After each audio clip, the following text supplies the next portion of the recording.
eclesiastico programmatis omnis virtualis. Avreo in quotidianarium, che iorti spiritum Kyrium, et tua iubasium regalo. Tac sequenissum et onofostis enia che tetarto voi, che metaput in liturgia, fratelesti in oxologia, iutum evetus, che logia dis facilopitas. So tomorrow is New Year's Day, it's the feast of the circumcision of the Lord and St. Basil the Great. We will start at 9:15, and afterwards we sing a doxology for the new year, and then we will bless the Fasilopita. Di Palestina prendi al Mario in I paramoni con Theophanium, fratellesumentis megales ores, che sinergia tintia liturgia, che tu megalo agiesmo, che in pomni vera salto exitum in os in eortitum fotum, meta in liturgia, fratelesti pali, or megalos agiesmos. So, Friday is the eve of Theophany, and we will serve the great hours followed by the liturgy and the great blessing of waters. And then the following day, Saturday, is the feast itself, the Feast of Lights, and after the liturgy, once again, we will do the great agiasmos. Etimus a programmario tus agiasmus ton spition, apotis spende, agnorio apotim palescivi, Faecis certo diaphretices periorces cathedera, in listes ines topangari, pepina grapsitetis lectumerius stincatali listas topangari. So on Friday after the liturgy, I will start blessing houses, and there's a program in different parts of Cardiff and Barry on different days. Friday, Saturday, and then Monday, Tuesday, and I haven't written down Newport. I don't think there's anyone here from Newport today, but I will probably go to Newport at the end of the week. Propone Pinomas Germai Vasilopeta, Feine Kiliakikos Octo Januarium, Thagini Edo, Sinephosamas, Ke Thafame Suga, Costisi Decapende Lires Iatus Enilicus, Ke Dorian Yata Migrapedia. So our Vasilopeta with a meal will be on the 28th of January, in Sugla by general request, with our usual cooks. It's £15 for adults, and of course that's always free for young children at the temple. Today, as you know, is the Sunday after Christmas, and today we celebrate the feast of three saints: David, the king and prophet, Joseph, the betrothed, and James, the brother of the Lord. And David was king of Israel 1,000 years before the birth of Jesus Christ. He was the king who captured Jerusalem from the Jebusites and established it as the capital of Israel. Some 3,000 years later, the status of Jerusalem remains a high-profile political issue.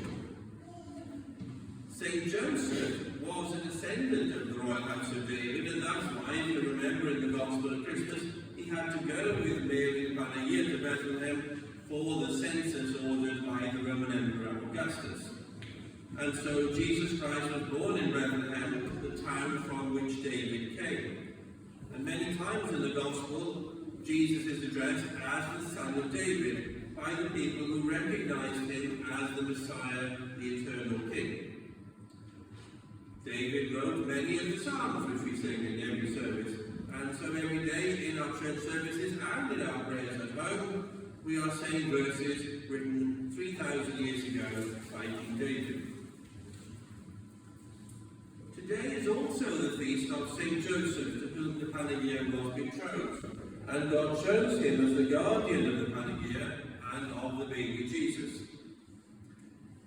In the traditional form of the icon of Christmas, the one here we have in the Poscitarian is a little different because it's smaller, but in the traditional form, at the bottom of the icon there is a rather troubled Joseph. He is not part of the central group. The Christ child and the Panagia are the central group, but Joseph is not the natural father of the baby. He is at the bottom of the icon, and we see an old man talking to him. And the old man is Satan, who can appear in many forms. And in this icon, he's shown tempting Joseph and disturbing him. Satan is telling Joseph that the virgin birth is impossible. And the sad Joseph shows us not only his personal predicament, but the dilemma of all mankind of accepting that which is beyond reason. Yet Joseph trusted in God and obeyed his commands. The third saint whose memory we celebrate today is James, the brother of the Lord, as he's known in English, but in Greek he is called Adelphortheos, which means brother of God. He also has another feast day in October. He was a son of St. Joseph by a previous marriage, and so in the eyes of the world he was a brother of Jesus, hence his title. He became the first bishop of Jerusalem, and a letter written by him is one of the books of the New Testament. So many of us have come to church on Christmas Eve, Christmas Day, and today because we are truly celebrating Christmas. Jesus Christ, eternally begotten of the Father, was born in the course of human history of the Virgin Mary, and that is what Christmas is all about. Now, I'm sure all of us have had very nice food and wine over these last few days, and this is because we are celebrating Christmas. We fasted for 40 days to prepare for this feast, and now the Church gives us this period until the eve of Theophany, where we are not allowed to fast. The Church is insisting that we celebrate this great mystery of the Incarnation and birth of the Son of God. Sadly, so many of our fellow countrymen, including many who are nominally Orthodox Christians, have also been enjoying nice food and wine these last few days, but they have not given any thought to why or what they are celebrating. It is our responsibility as faithful Christians to tell the people in the world around us that Christ is the centre of Christmas. Today, being the 31st of December, is also the last day of the Christmas feast, which we call the leave-taking of Christmas. But the festal period continues. As I informed you a few minutes ago, we will celebrate tomorrow St. Basil and the circumcision of Christ. And then we begin the preparation for the next great feast, the Theophany.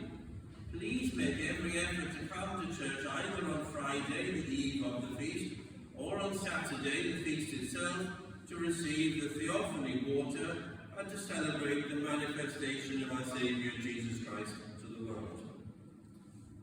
I want to end my sermon today by reading in English the Cantabian of Christmas, which we have been singing in these last few days.